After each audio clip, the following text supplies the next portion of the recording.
I wanted to do a little install video on some Timber Grove airbags on this 2021 Ram 1500. This is stock before anything's done to it. It does have a little rake where the back sits just a little bit higher than the front, but when you get it loaded, it's squatting real bad by the time you get enough tongue weight on it if you're hauling a vehicle on a trailer. So here the airbags are.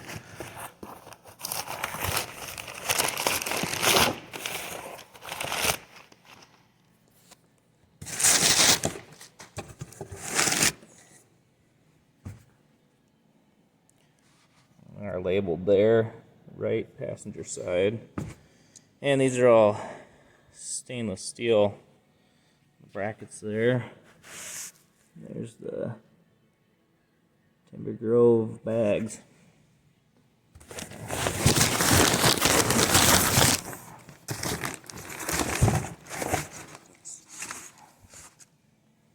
I decided to go with these because they are stainless steel. The only stainless steel ones that I could find, and I kind of thought that's going to be a little bit better long term. You don't have any rust issues on any of your hardware. All the airlines, I believe, are all DOT rated, same stuff they use on a over-the-road big rig. So if you ever had an issue with that, you'd be able to get it on the road at probably any truck repair place. Instructions here. Yeah, so this is a 19 and up kit.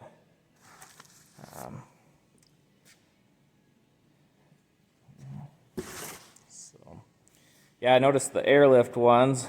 You know, they come all a whole bunch of pieces, and you have to assemble everything. These are kind of nice. They just come right out of the box, all ready to go. I think you just have to take this plate off here, or loosen the front one, take the rear one off, and then slide it up and over and tighten it back down, and then you have a couple of bolts on the bottom. It looks like, I think, a couple carriage bolts and one bolt there. And then on the 19 and up, they're kind of nice. The airline comes out of the top, so you don't have to worry about routing it up on your axle and then on up like the older models.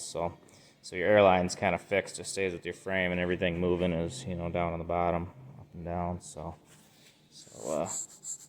kind of what they look like. I was kind of looking at doing the ones that slide inside your coil springs in the rear, but it didn't really look like it solved the sagging problem enough to get the truck all the way back to level when it was loaded. So I kind of wanted to go with these, and I think these are going to have, I think they're rated for 5,000 pounds or something, way more than you'd ever need. So yeah, I'll get started installing them here. So this is everything that comes in the kit. You have your 3 airlines, and these 2, the black caps, are for running through the frame, and I think you want to leave those caps on so you don't get a bunch of dirt in your airlines to start out with. This one is almost the same length. It's just the end of this brass fitting longer, I think, but you know, don't get that one mixed up with the other 2. Just keep that in mind. Then yeah, you just have a nice brass tee here. Seems like real good quality. All these bolts are all stainless steel, which is pretty nice.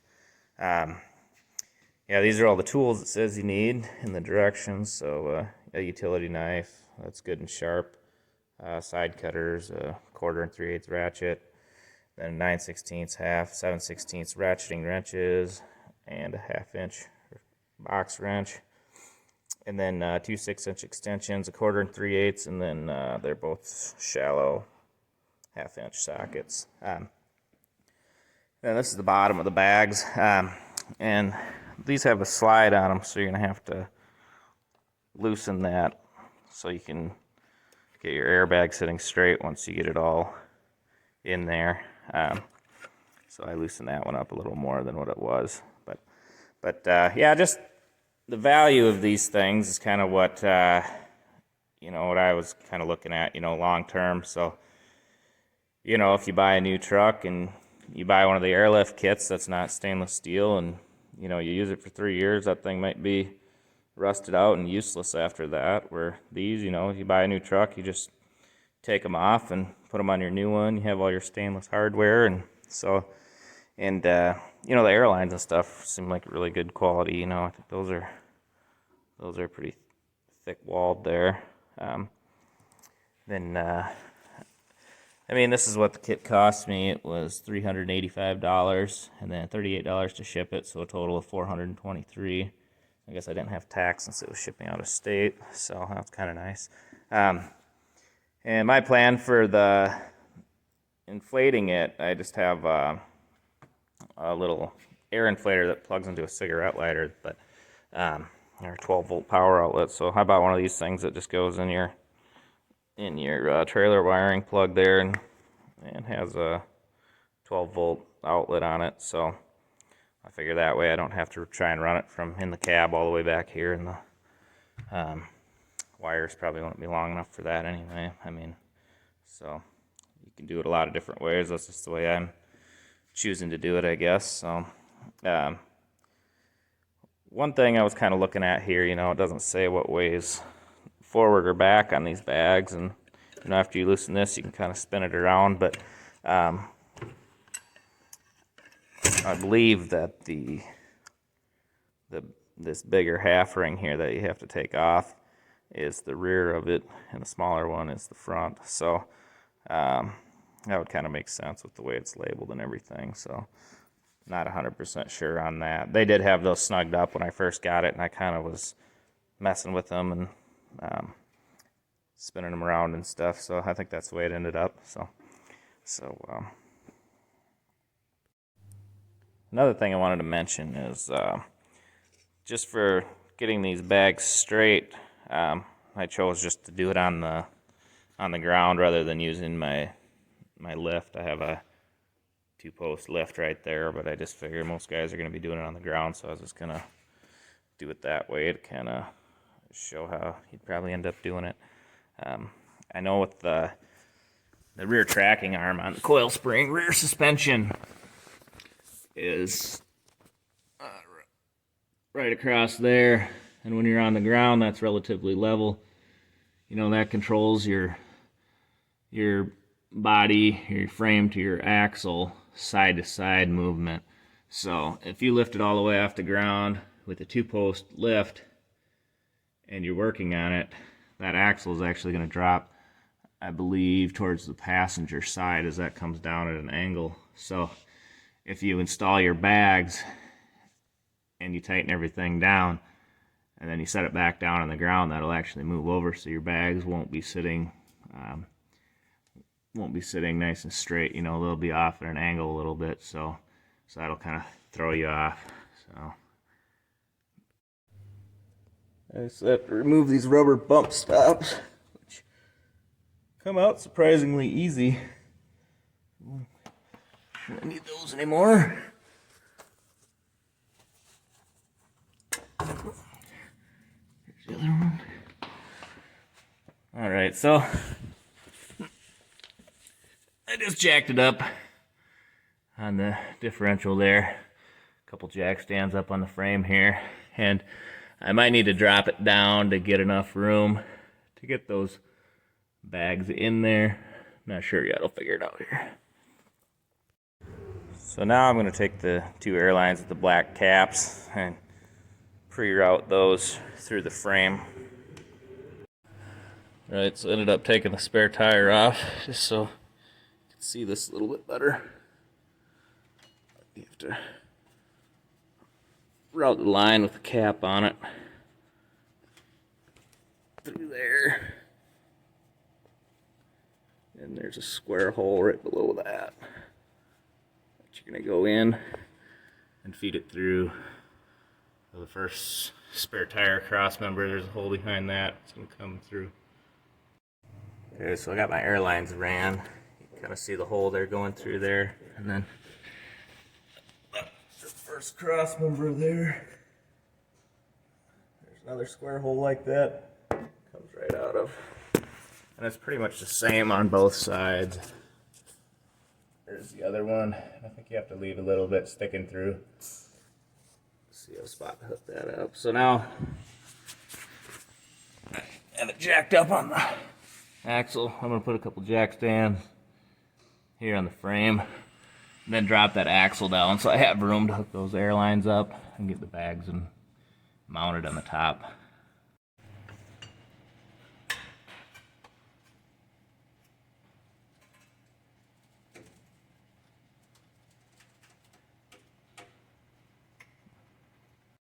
So the top mounting plate on these bags, the one that's bigger goes towards the rear, and then your bump stop mount sits right down in here, and that's just a circle little recess. There's actually another plate in there, and those you can actually line up the top of the bag by turning it one way or the other, because it's off-centered a little bit, so it's kind of like a cam action.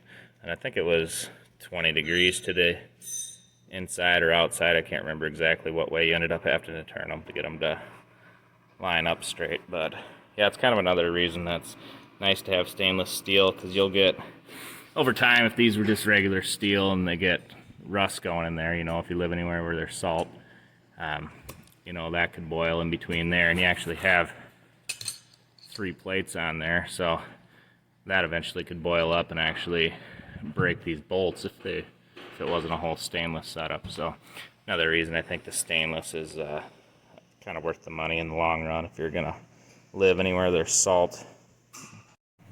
So I'm gonna try to leave these bolts in there, because that bag is kind of in the way enough where I think it'll just hold them in place. If I stretch that all the way out, they'll fall out, but as long as I mount the top first, that might save me a little bit of time. So next I'm going to wipe down all the mounting surfaces. This is where the bump stop was. Make sure you have those all the way clean.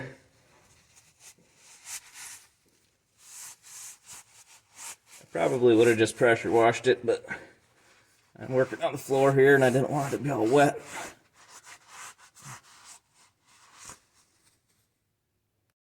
So I got my bag sitting in there now. Got the airline hooked up. Those you just push in real hard, and they have a little locking ring on them that holds them in place.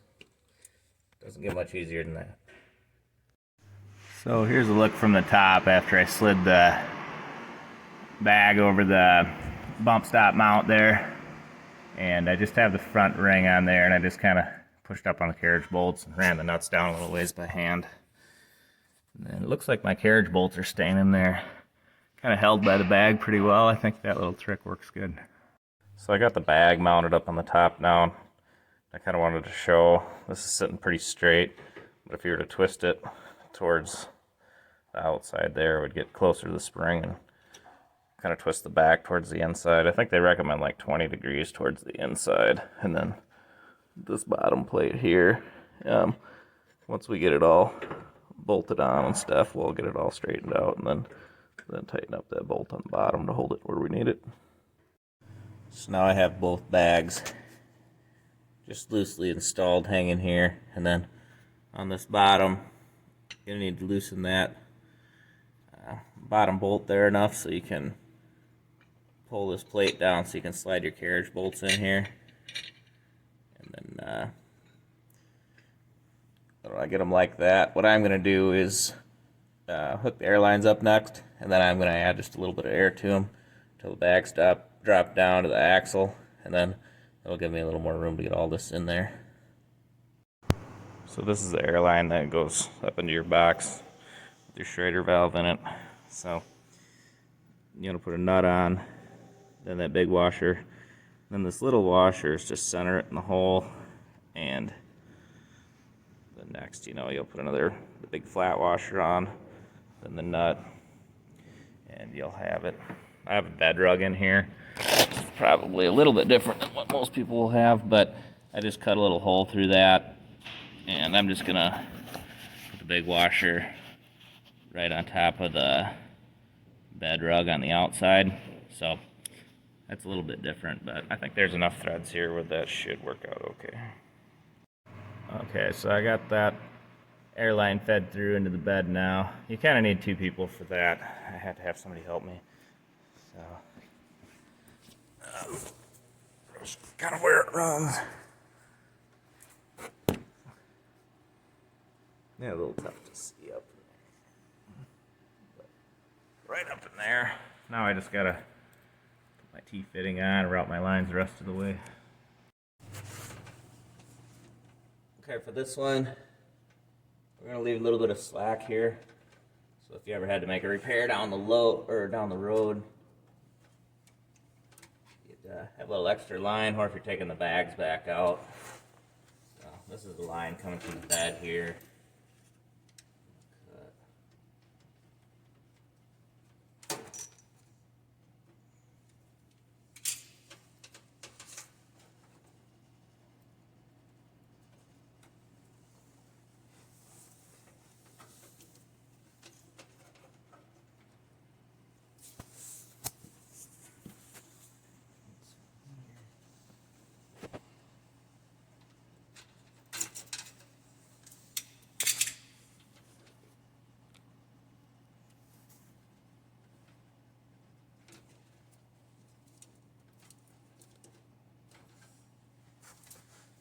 Then I'll zip tie them to this wiring harness here so that they're all secured. So this is after I zip tied the airline to that wiring harness there to keep it out of the way. And this is kind of behind the back tire here, and it's pretty important to keep this secured up to that wiring harness, because if you're driving in the snow and ice, you can get a lot of build up ice, and that could be hanging directly on that airline and cause problems for you down the road. If you live down south, you probably don't have to worry about it. And then, obviously, I don't have it anywhere near my exhaust either. That's always a good killer of those airlines. So I'm going to add some air to these bags to kind of bring them down to the axle, and hopefully that'll be a little easier to get those bolts in.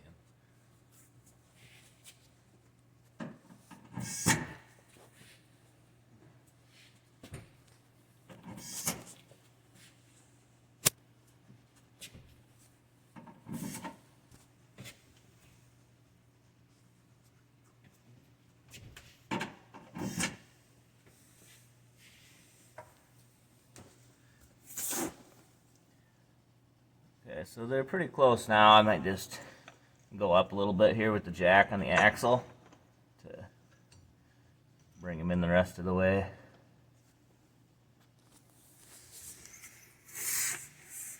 I think that works pretty good. Okay, so I was able to get all these bolts started. I haven't tightened them all down yet. Just kind of getting everything in place still. I just wanted to kind of show how I was setting this back one in there.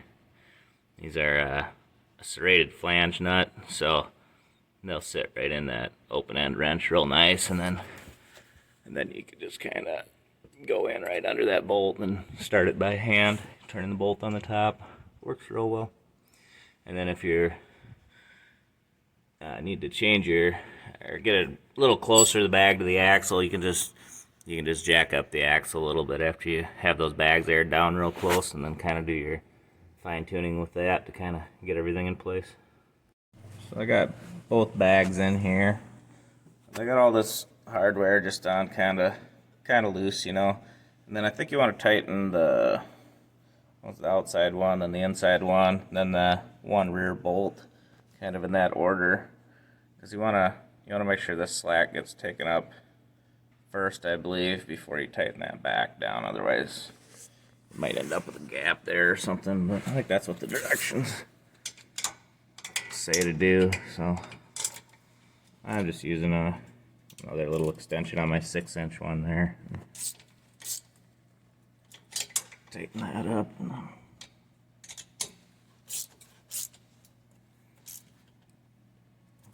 Tighten those on up until they're nice and tight.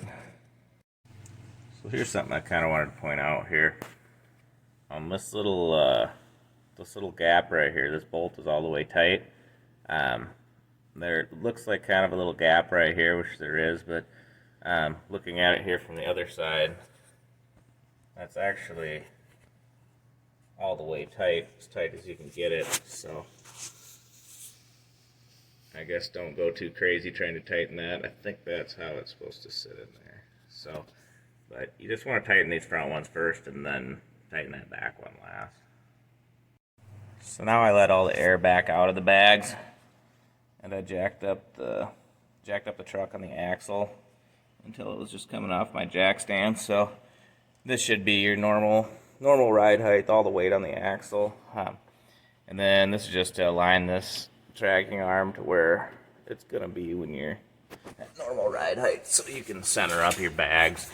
So you left this bolt loose on the bottom so you can move these bags back and forth, and I just kind of have it set up. You can also twist that top because that's still a little bit loose, so just so you can fit your fingers, I think, between these springs, and that the bag is nice and straight. If you have that bolt on the bottom loose enough, it basically just aligns itself anyway. I mean, I can push this over. If you can see that, it'll kind of just push back and kind of be where it wants to be, it looks like. So just make sure that's nice and straight. So now I'm going to add some air back into the bags again.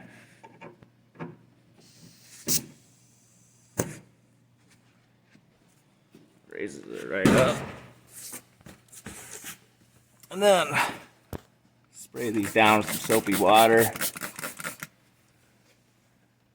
Make sure you have no leaks.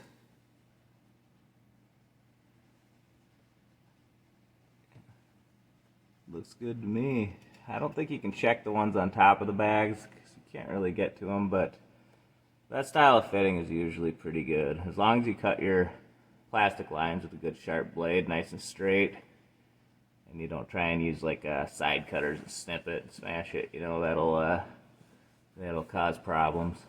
So I was just doing a little road test here. We're kind of off-road and it's kind of bumpy. I just wanted to see with 5 pounds in these bags how it drove kind of versus stock. That was kind of one of my concerns, is it being a little stiffer, and you know, just with 5 pounds in it than the stock suspension was. But I really don't, and this road has got some pretty good bumps in it here. I really don't notice it being any different, I guess, so pretty happy with the ride of it that way. So I wanted to get kind of a measurement with no air in the bag. We're at 39 inches. You're going to want to run it with like at least 5 minimum, I believe.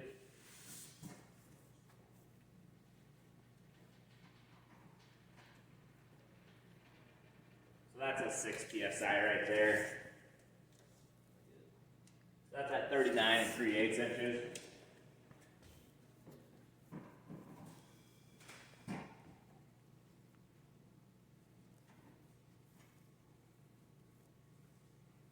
This is at 20 psi, no load obviously. 40 1/4 at 20 psi.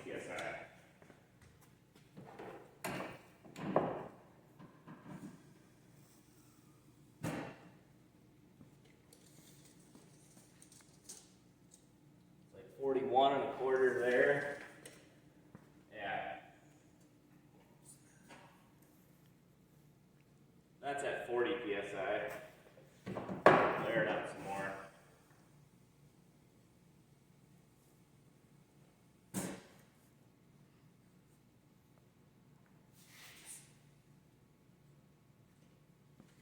This is probably right around 80. That's at 42 1/4. Layer it up some more. I think the compressor is set to around 120 psi. I'm going to go until I kind of feel it stop raising up. This is probably 100, 42 7/8. So I was just kind of curious to see what it would do with, you know, no load, see how much you could raise it up. Obviously it's going to be really rough riding like that. You're not going to want to use it that way.